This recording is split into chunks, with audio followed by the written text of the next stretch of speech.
요즘 큐티 하세요? 네. 제가 요즘 사람들 만나면 하는 질문 중에 하나가 큐티 하세요? 말씀 묵상하셨어요? 하는 겁니다. 제가 요즘 이제 한 2주 정도 되어지는 것 같은데요. 큐티를 하면서 달라지는 좀 뭐가 있을까 좀 생각을 해봤어요. 그랬더니 제가 요즘 큐티하다 보니까 기억력이 살아나는 것 같아요. 아침에 큐티하고 나면 내가 오늘 뭐 했더라? 무슨 말씀을 했더라? 무슨 말씀을 묵상했더라? 자꾸 생각하게 되니까 조금 둔해졌던 기억력이 하나씩 하나씩 회복되어지는 것 같아요. 또 큐티를 할 때 어제 무슨 말씀 났지? 그러면서 한번 보게 되고 예전에 봤던 말씀 같은데 하면서 이게 어디하고 연결되지?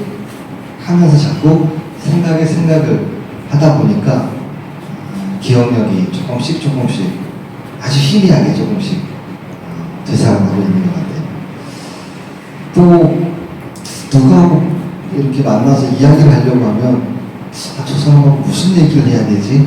사실 이게 조금 고민이고 걱정이었는데 요즘 아침에 묵상을 하고 나니까 누구를 만나도 묵상한 이야기 거기서 은혜 받았던 거 그거를 이렇게 나누면 되겠구나 하는 그런 마음이 생기니까 이제 조금 부담감이 좀 줄어드는 것 같아요. 말씀 묵상하니까 주시는 말씀이 있어서 그 말씀을 가지고 기도할 수 있게 되어져요.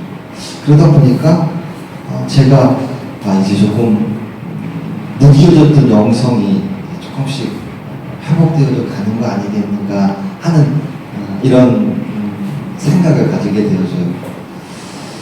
말씀 묵상하는 거, 아침에 우리가 큐티하는 거 잠깐의 시간이지만 그 시간이 나를 변화시키고 회복시켜 주고 있어요. 저는 여기 계신 모든 성도님들도 동일한 은혜를 받을 수 있기를 원합니다. 이걸 넘어서서 내가 알지 못했던 그 크고 놀라운 하나님 주시는 은혜를 누릴 수 있기를 주님의 이름으로 축원합니다. 네. 이번 주는 우리가 룻기서를 가지고 말씀을 묵상하고 있어요. 이 룻기서 말씀의 핵심 사상은 하나님의 끝없는 사랑이에요. 헤세드라고 하는 인애하고 자비로우시고 인자의 단어를 우리가 헤세드라고 하는데 이 헤세드는 끊임없이 변함없이 다시 일으켜 세워주시는 하나님의 사랑을 이야기하는 거예요. 룻기의 시작은 사사 시대라고 해요.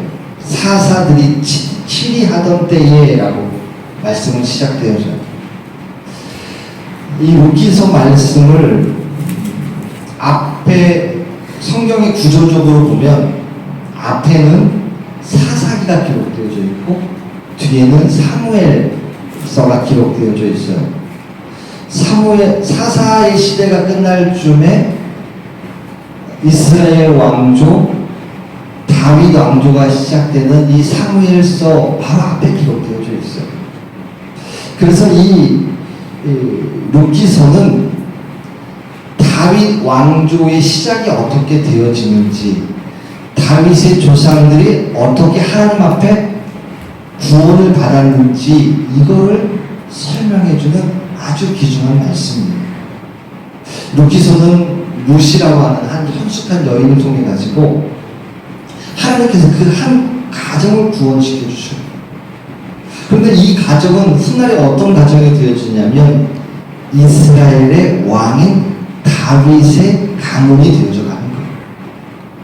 그러니까 한 현숙한 여인을 통해서 한 가정이 구원되는 것뿐만 아니라 이스라엘 민족의 구원이 이 룻으로부터 시작되더라고 하는 거예요.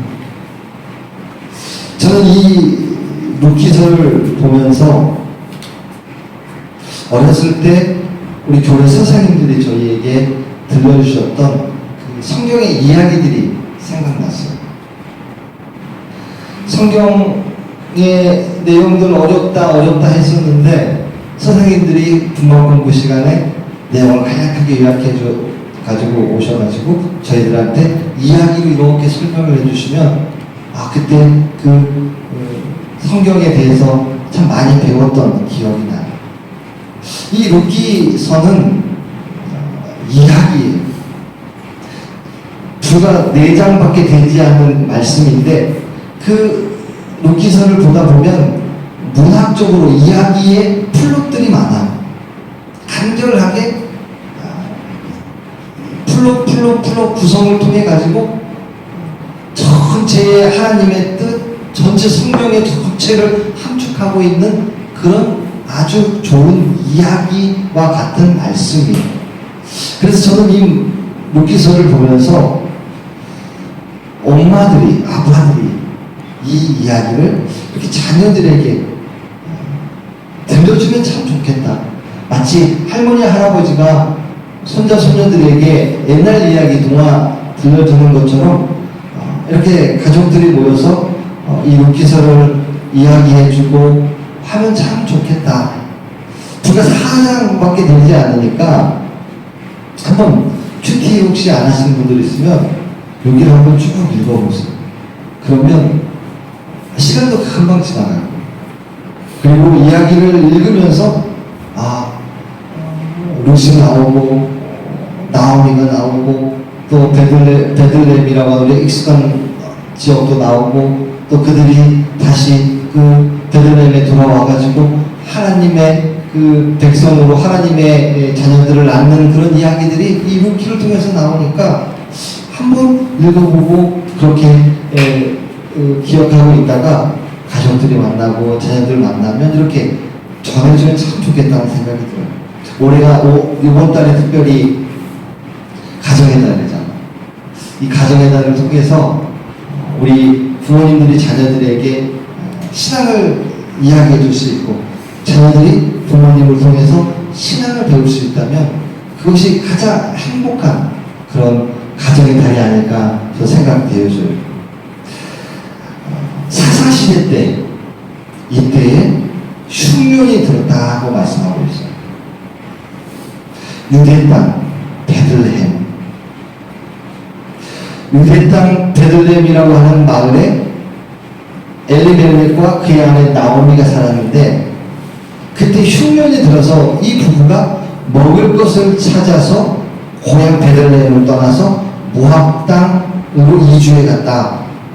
그게 이야기의 시작이에요. 그런데 모압 땅에 갔는데 거기에서 두 아들을 잃게 되죠. 왜 어떻게 해서 엘리멜렉과 두 아들들이 죽었는지 사실 그거는 나오지 않아요. 그런데 축복의 땅 베들레헴에서 이방 원수의 땅 모압 땅으로 갔다는 그 내용으로 왜 이 사람들이 죽었을까 하는 것을 우리가 추측해 볼 수가 있어요. 그러니까 성경을 읽을 때 나오지 않지만 그 내용을 보면서 이랬을 것이다. 이래서 이 사람들이 죽었을 것이다. 하나님이 이 사람들에게 벌을 내렸을 것이다. 이렇게 우리가 추측해 볼 수는 있어요. 여기서 나오는 이 유대 베들레헴이라고 하는 이 땅은 어떤 땅이냐라고 하는 거예요.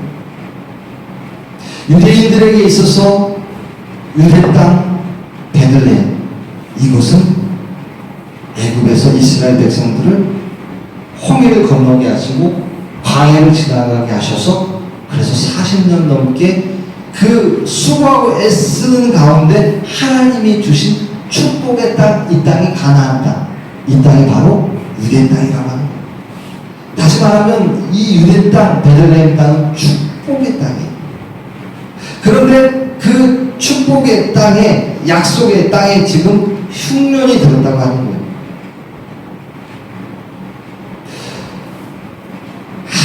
약속된 백성들인데 이 축복의 땅, 약속의 땅에서 하나님을 버리고 하나님이 약속해 주신 그 땅을 버리고 이들은 이방신을 섬기는 모압 땅으로 지금 이주해 갔어요. 약속의 땅 가운데서도 이 베들레헴 땅은 어떤 곳이냐? 베들레헴이라고 하는 이 이름의 뜻은 떡집이라고 하는 뜻이에요. 이 베들레헴은 곡식을 수확하기에 좋은 땅과 기후를 가지고 있었어요. 또 멀리서 보면 이렇게 층층층 이렇게 계단으로 이루어진 곳인데 멀리서 보면 마치 시루떡을 이렇게 쌓아놓은 것 같이 층층이 있어서 그 지역의 이름을 떡집이라고 하는 베들레헴이라고 지었다고 합니다. 그런데 떡집에 떡이 사라졌다는 거예요. 하나님의 약속의 땅에 하나님의 약속을 더 이상 보지 못하고 있는 거예요. 하나님의 나라에 하나님이 없는 상황입니다. 사사시대를 어떻게 표현을 하냐면 그때는 왕이 없었으므로 각자 자기의 소견대로 살았더라. 이것이 사사기예요. 이게 바로 이스라엘의 영적인 흉년이라고 하는 거죠. 약속의 땅에 약속이 없어지고 떡집에 떡이 없어지고 하나님의 나라에 하나님이 없는 상태, 이것이 바로 이스라엘의 영적인 흉년을 의미합니다. 그런데 이 흉년을 지금 이 가족들은 어떻게 그 문제를 해결해 나가느냐, 우리는 눈기서를 통해서 볼 수가 있어요. 그의 아내와 두 아들을 데리고 이 가족들이 해결한 방법은 뭐예요?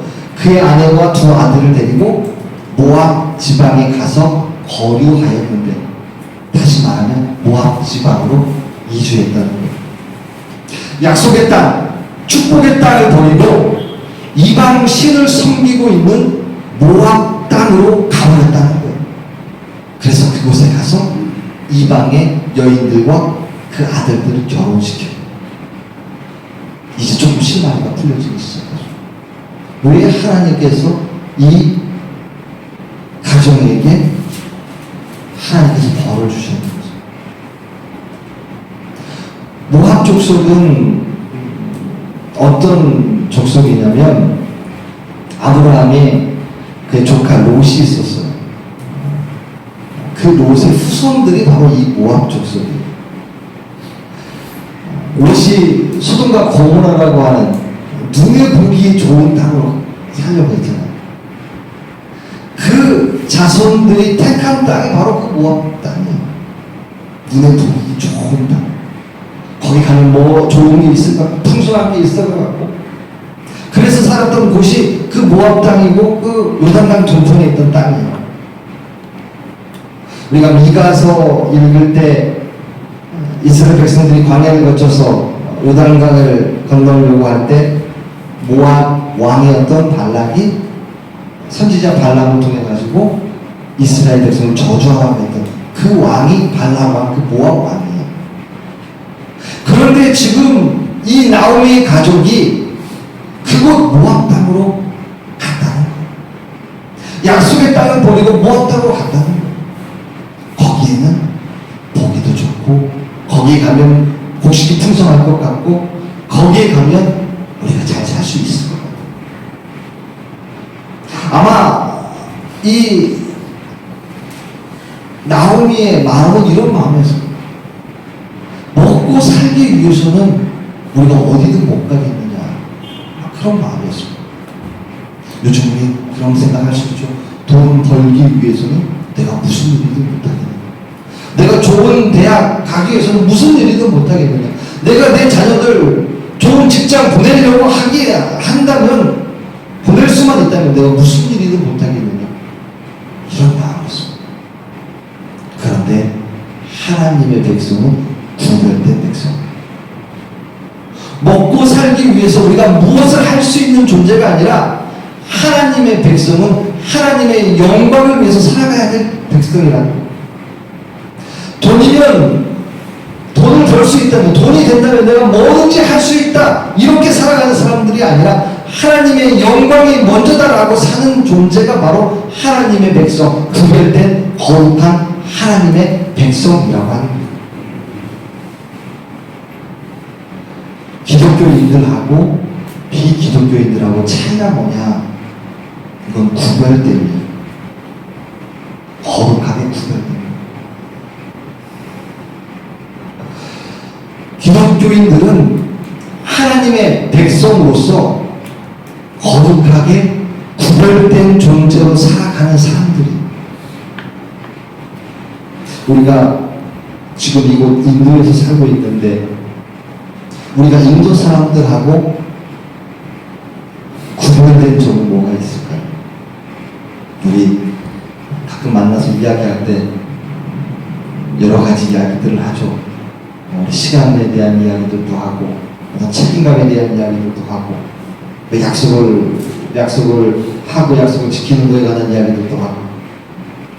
우리가 어떤 피부색이 다르고 어떤 모습이 다르다고 해서 우리가 인도 사람들과 뭔가 구별된 한국 사람이 아니라, 우리는 근면과 성실과 적어도 상식적인 수준에서 말이 통하고 합리적인 것을 지키려고 하는 것, 이런 행동으로 살아갈 때 그때 우리는 뭔가 좀 구별된 사람들이다라고 이렇게 생각할 수 있는 거예요. 여러분, 많은 사람들이 요즘 명품 백, 명품 옷, 명품을 좋아합니다. 근데 왜 이 사람들이, 왜 우리들이 명품을 가지려고 할까 생각을 해보니까, 명품을 가지려고 하는 이유 중에 하나는 나는 너희들과 달라라고 하는 그런 마음이 자리 잡고 있어서 그러지 않을까 생각해요. 나는 적어도 너희들과 달라. 물론 질도 좋고 오래 쓰기도 하고 시간이 지나도 변하지 않고 뭐 여러 가지 이유들이 있을 거예요. 그런데 명품을 내가 가지려고 하는 것은 내가 이것을 가짐으로 나는 이 사람과 조금 뭔가 달라라고 하는 그런 마음이 그 마음속 깊이 깔려있기 때문에, 그래서 수백만 원, 수천만 원이 들어서도 가방을 갖고 옷을 입으려고 하는 게 그런 마음인 것 같아요. 인도 카스트 제도 속에서도 보면 나는 너희들과 달라라고 하는 그 마음이 저 밑바탕에 깔려있어요. 사람이면 다 똑같다는 거, 이것이 하나님 믿는 사람들의 공통된 우리의 신앙 고백이에요. 그런데 저 상류 카스트의 사람들은 나는 너희들과 달라, 그러니까 우리만 교육을 받아야 돼, 그러니까 우리는 우리끼리만 결혼해야 되고, 그렇게 자신들의 신분을 유지하고 발전시켜 가는 것, 그 마음속의 밑바탕에는 나는 너희들과 달라라고 하는 그런 마음이 있어요. 인도 사람들과 만날 때 가끔 이런 얘기를 들어요. educated people이다. 우리는 배운 사람, 교육받은 사람들이다. 그러니까 우리는 교육받은 사람으로서 뭔가 다르게 행동해야 된다, 이런 얘기들을 자주 해요. 아주 선한 브라만 그런 사람들 보니까 그렇게 가정이 잘 살지를 못하더라고요. 경제적으로 그렇게 부자들도 아니더라고요. 근데 집안에 우리가 아는 대로 청소하는 사람, 요리하는 사람, 빨래하는 사람, 뭐 이렇게 집안에서 일을 시키고 그렇게 살더라고요. 편하려고 그러려니 생각을 했는데, 이 사람들의 이야기 속에 무슨 말을 하느냐면, 우리가 함께 그 사람들을 돌봐야 될 사람이라는, 우리가 함께 그 사람들을 그러니까 살아갈 그런 사람이라는 거예요. 그러니까 일자리를 주고 그 사람들에게 조금이라도 도움이 될 수 있게끔 하기 위해서 그렇게 청소하는 사람, 또 빨래하는 사람, 또 요리하는 사람, 그런 사람들을 가정에서 함께 일한다는 거예요. 함께 그렇게 쓴다는 거예요. 그리스도인으로서 거룩함으로 구별된다는 거. 우리는 뭔가 믿지 않는 사람들과 다르다는 거죠. 우리가 주일에 교회에 나와서 예배 드리면서 거룩함으로 신앙생활을 하려고, 구별된 사람으로 살려고 그러죠. 우리는 믿지 않는 사람들처럼 난 더 이상 배울 거 없어, 나는 어디다가 의지할 것 없어, 그냥 나만 믿고 살면 돼, 이렇게 우리는 더 이상 교만하지 않는다는 거죠. 우리는 말씀 묵상하면서 내가 부족한 것이 무엇이고 하나님 나를 어떻게 도와주고 계시고 내가 어떻게 무엇을 하나님께 간구해야 될지를 내가 찾고 그렇게 살아가는 우리는 구별된 사람들이라는 거예요. 밥 먹을 때도 그냥 먹지 않아요. 우리는 기도하면서 구별되게 거룩하게 하나님의 백성인 것처럼 살면 돼요. 저는 여기 계신 우리 모두가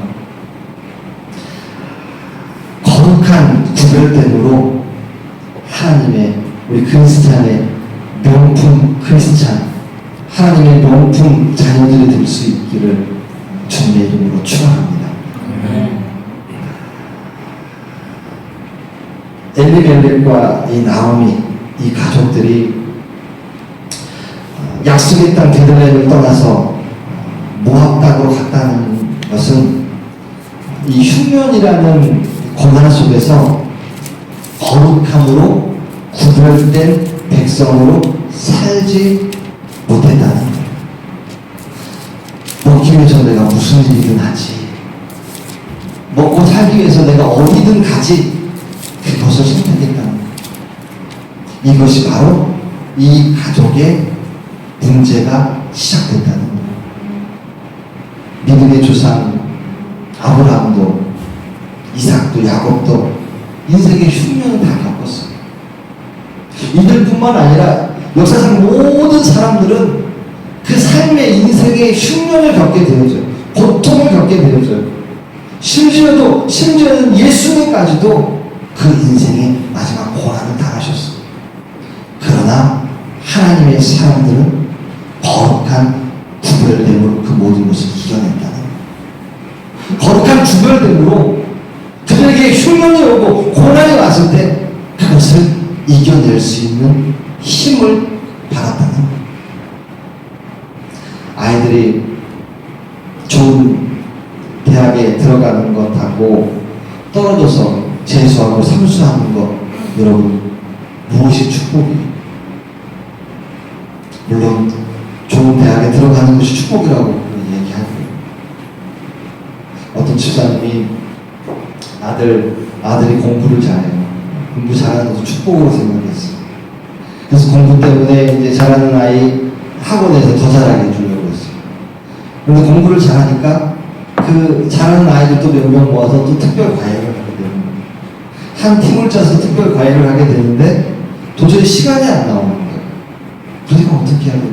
주일날 또 시간을 맞춰가지고 과외를 시키는 거예요. 그러다 보니까 주의를 지키지 못하고, 그러다 보니까 예배를 드리지 못하고, 그러면서 생각하기를, 그래, 대학 들어가면은 이제 신앙생활 잘하면 되지. 그런 좋은 대학에 합격을 했는데, 그 대학에 들어가고 나니까 이 아들이 또 주의를 지키지 않아. 그렇게 하면서 신앙생활과 멀어지고 교회와 멀어지고, 나중에는 이 친구가 자라서 좋은 직장까지 얻었지만 이제는 교회를 안 나오려고 좋은 머리로 왜 내가 교회를 안 다니는지, 왜 내가 하나님을 믿지 않는지, 이런 이야기들을 계속하면서 신앙과 감싸고 자기 갈 길로 가버리는 거예요. 이걸 생각한다면 공부 잘하는 것이 축복이 아니에요. 이걸 생각한다면 좋은 대학에 들어가는 게 축복이 아니에요. 비록 공부를 못해서, 비록 재수하고 사무소에서 떨어져서 나중에 대학을 들어간다 할지라도 그 과정 속에서 하나님이 함께 하시고, 하나님이 인도하시고, 하나님이 도와주셔서, 하나님이 역사하실 때 내가 회복되어지고 내 인생이 변화되어 줄 수 있다는 것을 깨닫는 것, 이것이 축복이라고 합니다. 오늘 살아가는 우리들에게도 흉년이 있을 수 있어요. 직장 때문에, 또 건강 때문에 우리에게 흉년이 올 수도 있어요. 행복했던 과정이 깨어지는 그 아픔 때문에, 부모와 자식 간의 그 관계가 깨어지는 것 때문에 우리 삶 가운데, 인생 가운데 흉년이 올 수도 있어요. 교회 안에서도 함께 행복하게 함께 신앙생활해야 될, 함께 기도하고 말씀 묵상해야 될 그런 성도들끼리 뭔가 말다툼이 있고 의견 차이 때문에 점점 골이 깊어져 가는 것도 있어요. 어떤 때는 내가 이러다가 전화도 안 해야지 하는 그런 마음이 들고 대화도 하기 싫은 그런 상태가 오는 그런 흉년이 올 수가 있어요. 우리가 예배를 드리는데 예배에 감격이 없어. 말씀을 읽으려고 하는데 말씀을 읽기 싫어져. 하나님 앞에 나와서 기도해야 되는데 기도하려고 하면 기도문이 탁 막혀. 이게 바로 영적인 흉년이겠죠. 내가 영적인 흉년을 만났다고 해서 그때 내가 어떻게 하느냐? 내가 거기서 포기하고 그냥 말아버릴 거냐? 아니면 그 어려움을 극복해 나갈 것이냐? 하나님이 인도하신 땅을 내가 갈 것이냐? 이것이 거룩한 구별된 하나님의 성도들의 모습이라고 합니다. 인생의 흉년을 맞이한 이 나오미와 이 롯이 어떻게 그 어려움을 극복하고 있어요? 6절 말씀 보시면 기억해야 될 중요한 3가지 동사가 있어요.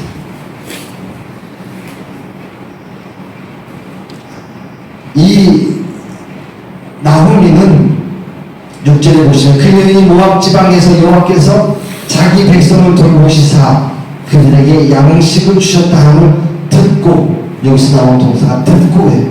듣고 함께 일어나라고 하는 동사예요. 그리고 세 번째 돌아오려 하여, 듣고 일어나 돌아오다. 이것이 거룩한 백성으로 살아가는 방식이에요. 흉년의 때에 그것을 극복하는 방법, 듣고 일어나서 돌아가는 거예요. 듣다라고 하는 건 하나님의 기쁜 소식을 듣는 거죠. 복음을 듣는 거죠. 이 여인이 어떤 소식을 들었어요? 그 버려진 땅에서 여호와께서 자기 백성을 돌봐주시고 양식을 주셨다는 걸 들었어요. 복음은 듣는 거라고 했어요. 믿음은 듣는 곳에서 나온다고 했어요. 하나님이 이 백성들을 돌보고 계신다. 하나님이 거룩한 백성들을 돌보고 계신다. 그리고 그들에게 양식도 주시고 그들을 살게 하신다. 이 복음의 소식을 들었다는 거예요. 우리가 복음이 들려질 때 내가 그 복음을 듣고 하나님 앞에 돌아오는 자가 복되는 자인지 믿으시기 원합니다. 하나님이 나를 불러주고 계세요. 나를 듣게 하세요. 하나님의 복음을 통해서 내가 이 말씀을 묵상하면, 내가 이 말씀을 들으면, 내가 하나님 말씀대로 살아가면 너는 다시 살아날 것이다. 너는 변화될 것이다. 너는 깨닫게 될 것이다. 그래서 그리스도와 하나가 될 것이고, 너는 내 제자가 되어지고, 너는 내 백성이 되어지고, 너와 내가 하나가 되어질 것이다. 이렇게 듣게 하셔. 흉년에서 나오는 것은 듣는 것에서 시작합니다. 그리고 그 듣는 자로 하여금 일어나게 하신다. 이제 여기를 털어버리고, 이제 이 과거를 털어버리고, 내가 이제 일어나서 하나님이 지시하는 대로 가겠다. 하나님의 거룩한 백성으로 살아가겠다. 그 마음을 주신다. 그래서 듣는 자가 일어나게 된 거죠. 그 일어남을 통해서 돌아가는 거예요. 1장 전체를 보면 돌아서다, 돌아가다 이 단어가 12번이 나와요. 우리는 돌아가는 것, 다시 말하면 회개하는 것. 내가 하나님의 백성으로 살겠습니다. 하나님, 내가 요거 잘못했습니다. 하나님, 요거 잘못 생각했습니다. 하나님, 내가 먹고 사는 일이라면 뭐든지 할 수 있습니다. 이렇게 생각했던 곳에서 내가 하나님 이제 돌아가겠습니다. 나는 이제 하나님에게 돌아가겠습니다. 나는 이제 하나님께 영광 돌리는 사람으로, 거룩한 백성으로 내가 살아가겠습니다. 구별된 백성으로 살아가겠습니다. 이것이 돌아가는 거예요.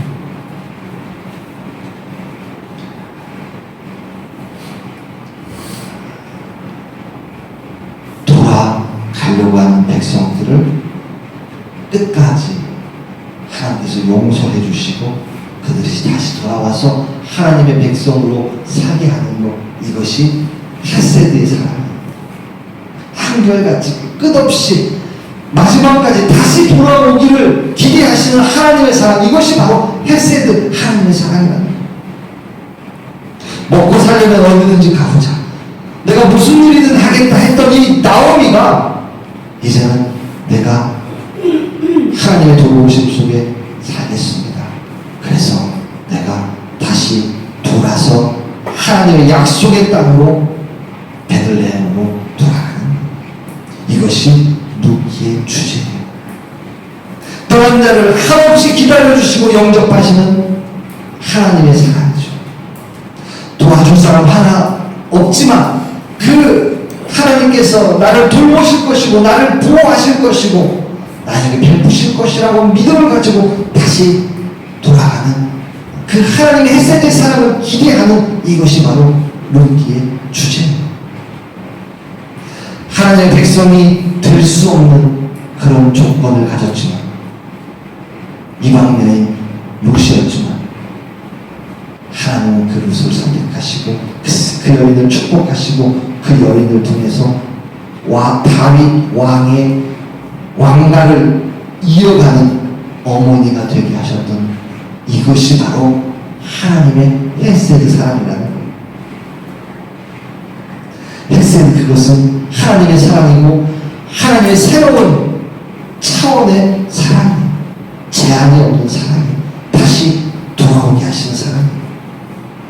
듣고 일어나서 돌아온 자들에게 어떤 하나님의 축복이 임하고 있습니다. 또 하나의 핵심 단어가 뭐냐면 기업을 물을 자라고, 하나님께서 나오미와 롯에게 기업 물을 자를 보내주십니다. 그가 바로 그들의 먼 친척이었던 보아스라고 합니다. 여러분, 이스라엘에는 고엘이라고 하는 약자를 보호하는 법이 있어요. 하나님이 주신 율법에 남편이 죽으면 남편의 동생에게 다시 시집을 가서 가업을 잇게 하는 제도가 바로 고엘. 형제가 죽게 되면 그 집안에 대를 이을 수가 없으니까 이 고엘 제도에 또 어떤 제도를 만들어 놨냐면, 집안 가운데서 집안에 기업을 물을 자를 찾아서 잇게 하는 거가 바로 이게 고엘이잖아요. 우리가 창세기에 유다가 며느리 다말과 동침해서 아들을 낳잖아요. 그렇게 해서 대를 이는 걸 보면서 어떻게 시아버지와 며느리가 결혼을 해가지고 거기서 아들을 낳는지 도저히 우리가 이해할 수가 없어요. 그런데 이스라엘이 고엘이라고 하는 이 관습을 이해하면 어느 정도 이해가 되어죠. 그래서 우리가 성경을 읽을 때 말씀 한 절 한 절에 이게 맞는지 틀리는지 지금의 내 기준과 뭐 가치관으로 이것을 해석하면 오해할 수 있어요. 그래서 우리가 말씀 묵상을 하는 거예요.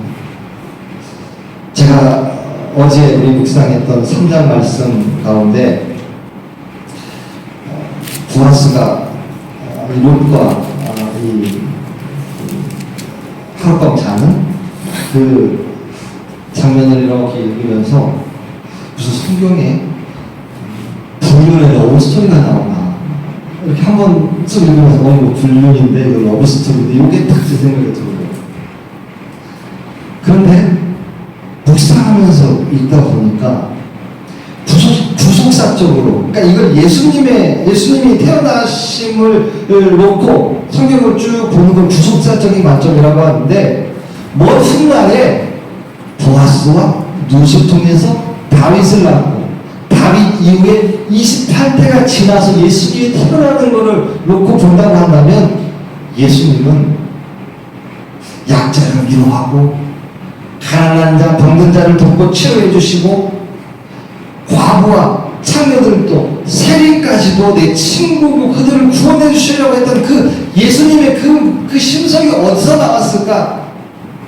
바로 보아스가 룻을 품어주고 그를 가족의 일원으로 삼아주는 이런 장면을 통해서 나오게 되었을 거다. 요거까지 생각을 하게 되었으니까 이게 불륜의 러브스토리가 아니라 이게 하나님의 구원의 역사의 한 부분이구나. 이걸 이해하게 되어지더라고요.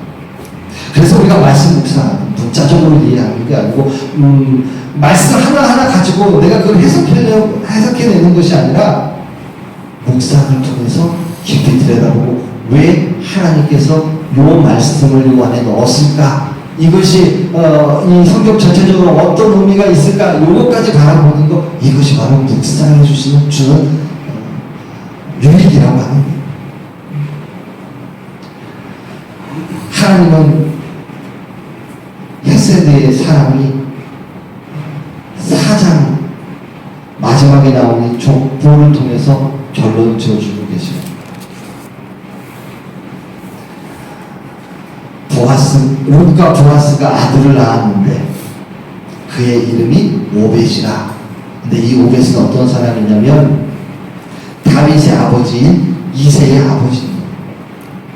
다시 말하면 이 한 선숙한 한 여인을 통해서 하나님의 구원의 역사가 가정을 넘어서 이스라엘 민족에게, 그리고 이스라엘 민족을 넘어서 다윗 왕 이후에 28대를 거치면서 예수 그리스도를 통해서 온 인류를 구원한 예수 그리스도가 다시 나옵니다. 약속의 땅 떡집 이 베들레헴에 머물 때 하나님의 헤세드 사랑이 있습니다. 흉년이 왔어도 듣고 일어나서 돌아설 때 하나님의 헤세드의 사랑이 임했었습니다. 하나님은 기업 물을 자를 통해서 가난한 과부들을 살리시고 약자들을 살리시는 하나님의 헤세드 사랑을 보여주셨습니다. 저는 내가 먹기 위해서 뭐든지 할 수 있다. 내가 돈 벌기 위해서 뭐든지 할 수 있다. 내가 좋은 직장을 구하기 위해서, 내가 좋은 것을 얻기 위해서 뭐든지 할 수 있다. 이런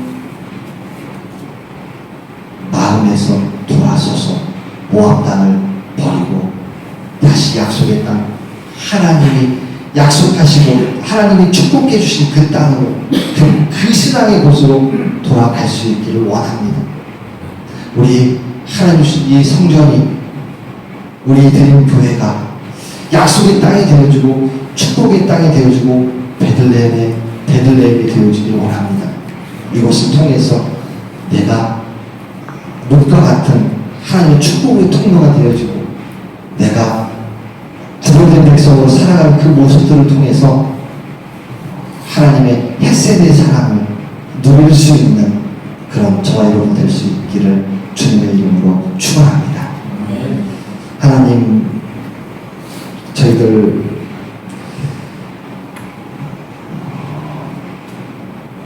생각할 때마다, 결정하고 결심할 때마다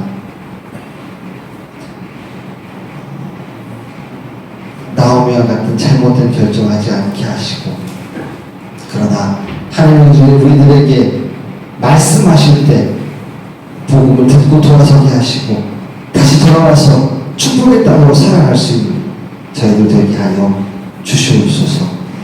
하나님, 저희들 말씀을 묵상할 때마다 하나님 말씀을 그냥 읽는 것이 아니라 내가 그 묵상함을 통해서 하나님이 왜 우리들에게 이 말씀을 주셨는지를 깨닫게 하시고, 특별히 우리 룻기를 묵상하면서 하나님의 헤세드의 사랑을 저희들 깨달을 수 있는 시간 되게 하여 주시옵소서. 주님, 저희들은 부족하오니 하나님 함께 하시고 하나님께서 인도하여 주시옵소서. 감사드리며 사랑 많으신 예수님 이름으로 기도드려서옵나이다. 아멘.